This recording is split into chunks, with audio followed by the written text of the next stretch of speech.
अभी हम देख रहे हैं कि चीफ जस्टिस साहब पे भी उनका पुराना चल रहा है। अब जिनसे रिलीफ लेना है, जिनसे बातचीत होनी है, खान साहब उन पे तो सबसे ज़्यादा लड़ाई ला रहे हैं। तो ये कैसे होगा? मतलब खान साहब को गुस्सा अपनी जगह पे होगा, उनके साथ भी जाते हुई होंगी, मान लिया, लेकिन वो भी गोश पोश के इंसान हैं, वो भी रिएक्ट करेंगे। उनके पास भी पावर है, खान साहब के पास अवामी पावर है, उनके पास एडमिनिस्ट्रेटिव जुडिशियल या स्टेट की पावर है सर। तो खान साहब आपके ख्याल स्ट्रैटेजी ठीक है कि दोनों को दबा के रखें और दोनों को ज़रा उनको बताया जाए कि खान अगर डटा खड़ा है, खान ना डरा है, ना झुका है, ना बिका है, तो आप लोगों के साथ लड़ाई जारी रखेगा वो? लेकिन मुझे लगता है उसको ना खामोश रहने में इमरान खान साहब को फायदा हो, तो अगर उसमें फायदा नहीं तो माइट एज वेल अपने वोटर को, अगर वो ये ब्रवाडो दिखाते हैं कि जैसा आप कह रहे हैं कि ना झुका, ना बिका, ना डील की, तो उनको कम से कम अपना जो पॉलिटिकल गेन है वो अपनी जगह खड़ा रखें। जो 8 फरवरी का उनका पॉलिटिकल गेन नजर आया वो अपनी जगह उसको खड़ा रखेंगे। लेकिन उनके लिए देखिए, आपको 2-3 जुमले याद करा देता हूँ। मजामत होगी तो मफामत होगी, पावर टॉक्स टू पावर। ये आपको याद है मरियम नवाज शरीफ साहबा के जुमले थे, और ये वक्त ने साबित किया कि उनकी ये स्ट्रैटेजी थी। उनकी इस रेजिस्टेंस की या अग्रेसिव पॉलिटिक्स लेकर आई मेज पर एस्टैब्लिशमेंट को। मियां साहब को रिलीफ मिला, वो पाकिस्तान से बाहर गए, इनको फिर रिलीफ मिला, एक नो कॉन्फिडेंस हुआ। आपको याद होगा 2020 की तकरीर गुजरांवाला की, जनरल फैज और जनरल बाजवा जिम्मेदार हैं, और वहीं से फिर 2022 के जब मरियम नवाज से पूछा गया कि इस पर कायम है, उन्होंने कहा नो कमेंट। ये है हालात का जो पहिया है, जब घूमता है तो इस तरह घूमता है। शायद खान साहब को भी लगता हो कि प्रेशर डाले। देखिए, ये इमरान खान साहब के साथ अगर आप एंगेज करते रहे हैं पिछले कुछ हफ्ते, ही लुक्स एट सिचुएशन को कहते हैं कि इस सूरत हाल में प्रेशर डालने का, या अब वक्त आ गया है प्रेशर डालने का, क्योंकि हालात मेरे फेवर में। मुझे लगता है कि उनको लगता है कि अगर मैंने इनको मेज पर लेके आना, I have to put a lot of pressure on. अगर मुस्लिम लीग नून की ये स्ट्रैटेजी कामयाब हुई तो शायद उनको लगता है कि उनकी स्ट्रैटेजी भी शायद कामयाब हो। लेकिन उनको देखें, रिलीफ तो नहीं है उनके पास। अच्छा काशिफ, मैं सारी बात काट रहा हूँ, आप बड़ा अहम पॉइंट बता रहे थे, I am sorry to interrupt you, लेकिन हमने देखा कि नवाज शरीफ साहब हूँ, मरियम साहबा हूँ या बाकी लोग हों, इनको रिलीफ मिलना शुरू हुआ जब जनरल बाजवा साहब की एक्सटेंशन हुई।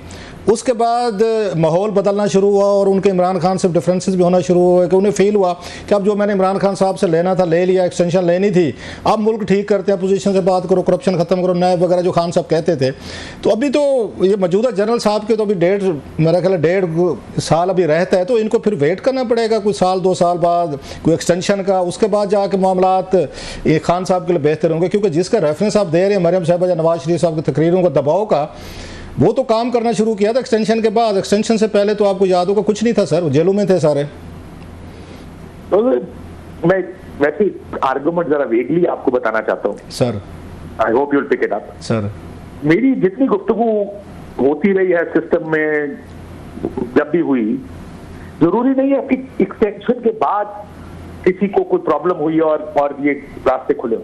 ये भी मुमकिन है कि आने वाले किसी आदमी ने अपने रास्ते खोलने के लिए सारा काम किया। मैं इतना ही बात करूंगा, मैं इसके ऊपर सिर्फ एक बड़ा छोटा व्यू मेरे पास है, किसी का एक ओपिनियन मेरे पास है, तो मुझे यकीन है कि आपको समझ आ जाएगी कि मैं क्या कहने की कोशिश कर रहा हूँ। और शायद आने वाले वक्तों के लिए जो उस वक्त लोग थे जो होपफुल थे कि आगे हमारा चांस है, तो वो भी हो सकता है कि अपने रास्ते खोल रहे हो कि अच्छा काशिफ, चला इसको थोड़ा सा आउट साइड पे लेके जाते हैं। पिछले हफ्ते पीटीए का बड़ा जलसा था और बड़े अरसे से तैयारियां कर रहे थे कि जलसे की बड़ी डेस्परेट उनको ज़रूरत भी थी उसको, पीटीआई को, कि बड़ा जलसा। खान साहब कह रहे थे, उनकी बहनें कह रही थी, सारे लोग कह रहे थे कि बाहर निकलें। तो अचानक हमने देखा कि एडमिनिस्ट्रेशन की वजह से जो भी हुआ वो जलसे का एनओसी कैंसिल हुआ। तो उसमें जो इंपॉर्टेंट चीज़ थी कि खान साहब ने एंडोर्स किया, उन्होंने कहा जनाब ये जलसा मत करें आप, अभी इसकी ज़रूरत नहीं है, अगर आपको एडमिनिस्ट्रेशन इजाज़त नहीं दे रही, कन्फ्लिक्ट में ना जाए, लड़ाई झगड़े में ना जाए। तो लग रहा है कि खान साहब वो 9 मई के वाक़यात से उन्होंने सीखा, क्योंकि 9 मई से पहले तो वो कहते थे जी आप मुझे रोकेंगे, पकड़ेंगे, रिएक्शन आएगा, और रिएक्शन आया। आपकी दफ़ा उन्होंने कोई लेसन सीखे हैं खान साहब ने? उन्होंने कहा नहीं, ये ना हो कि कोई यहाँ पर कोई छोटी मोटी फिर गड़बड़ हो जाए और फिर लंबे अरसे के लिए मेरे वर्कर्स में खुद पार्टी लीडर जो हैं वो मुश्किल में आ जाए, लिहाजा एस्टेब्लिशमेंट को या लॉ इन्फोर्समेंट को अब मौका ही ना दें कि हम शायद कोई अनार्किस्ट है, अनार्की पैदा करना चाहते हैं, या हमें कोई अनकॉन्स्टिट्यूशनल या इलीगल ना डिक्लेयर कर दिया जाए। इस तरह की आपको लगता है कि ये लॉन्टेज के कुछ फैसले या सारी कोई सबक सीखे हैं खान साहब ने? मेरा नहीं ख्याल है सर कि 9 मई को अवॉइड करने के लिए सब कुछ हो रहा।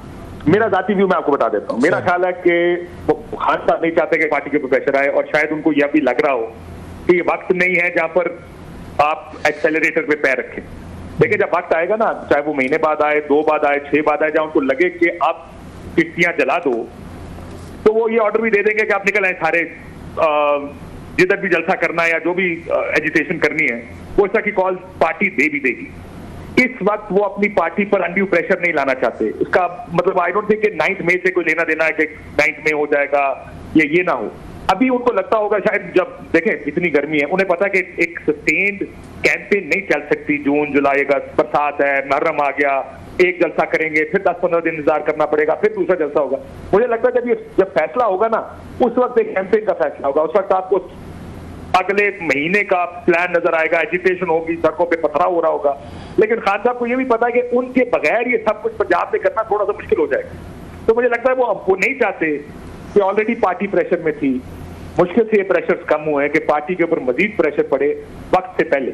जब वक्त आएगा, मुझे लगता है कि वक्त आने पर यह फैसला जरूर कर लिया जाएगा कि अब वो पार्टी को कॉल दे दें और पार्टी एजुकेशन के लिए सड़कों पर। मैं आपसे अग्री करता हूँ खान साहब का। मेरा तो ये ख्याल है बड़ा मैच्योर और बड़ा समझदार फैसला था कि इस वक्त आप, अगर आपको इजाज़त नहीं मिल रही तो आप इसमें कन्फ्रंटेशन में ना जाएं। इट वाज वाइज, मेरा ख्याल है, मेरे हिसाब से। सर, उधर खटक साहब आज इमरान खान साहब के फेस टू फेस हुए सर 190 मिलियन पाउंड केस में। How do you see that कि इससे पहले हमने देखा और करीबी लोग थे खान साहब के, स्पेशली आजम खान साहब जो हैं वो वादा माफ गवाह बने थे, ये इनके सीनियर मिनिस्टर थे, अब ये वहाँ पे केस में गए हुए हैं सर। तो पॉलिटिक्स बड़ी बेरहम चीज़ है सर। कल का चीफ मिनिस्टर, कल के उनके डिफेंस मिनिस्टर और उनकी पार्टी को जिन्होंने जितवाया वहाँ पे, वो कहते मेरा क्रेडिट था, मैंने जितवाया, 5 साल बड़ी अच्छी हुकूमत की। आज वो खान साहब कहते नहीं मेरी वजह से हुआ था। आज पुराने दोस्त एक दूसरे के सामने हुए हैं sir. How do you see that?